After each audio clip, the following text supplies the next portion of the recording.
ભગવાન શ્રી બહુ સરસ કે રસાશક્તિ ન કર્તવ્ય સર્વે સર્વત્ર સર્વદા. એમાં પણ રસનાને આધીન બનીને વર્તશો.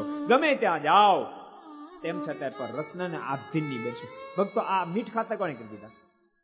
ભારત મનાસ ખલાસ થઈ ગયો એટલે લોકો મીઠ ખાવા મીડ્યા. આ જીભડી હે નાની પણ બહુ ખતરનાક છે. હારી બહુ છે, એની પાસે કામ લેતા આવડે. હારી બહુ છે. જેમ હાઈફાઈ ગાડી હોય ને એમ હારી બહુ, જેમ રોડ હારા એમાં હારાય બહુ. પણ ભયંકર એટલા જ યાદ રાખજો. ભયંકર એટલા, જેટલા હારા એટલા જ ભયંકર. કારણ કે રોડ ઉપર હારી ગાડી હોય 140 સ્પીડમાં જાય એટલે હારી બહુ. ધાર્યું નિશાન પાડે છે, તમારે ધારો ટાઈમે પહોંચાડી દે, હારી બહુ. પણ તમે ગાફલા રાખો તો એ ભૂંડી બહુ. એની રોડ ભૂંડાય બહુ. હારા જેટલા એટલા જ ભૂંડા. જરાક ફગ્યો પછી વાટ નહીં જોવાની. હોસ્પિટલ બોલશે ને કાંઈ નહીં લઈ જવાનું, સીધો કાઢો મેં. બાકી છપેરા અમુક રોડ છે, એવા રોડ હોય હાલતી જ બાર ઉપર એ ભટકાય કેટલી ભટકાય કહો.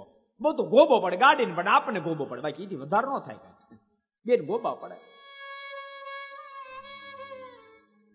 એમ ભૂલશો નહીં ભક્તો. જીભડી સારી બહુ છે. કોણ કે જીભડી ખરાબ? જીભડી સારી બહુ છે. જીભના માધ્યમથી જ પરમાત્માનું ગુણાનવાદને ગાઈ શકાય છે. પરમાત્મા સુધી પહોંચવાનું માધ્યમ મુખ્ય જીભ છે. જીભડી સારી બહુ છે અને ભયંકર પણ બહુ છે. જરાય ગાફલા રાખો તો જીવાત્માની અધોગતિ પણ સર્જી નાખે, જીવાત્માની મુક્તિ પણ કરાવી દે.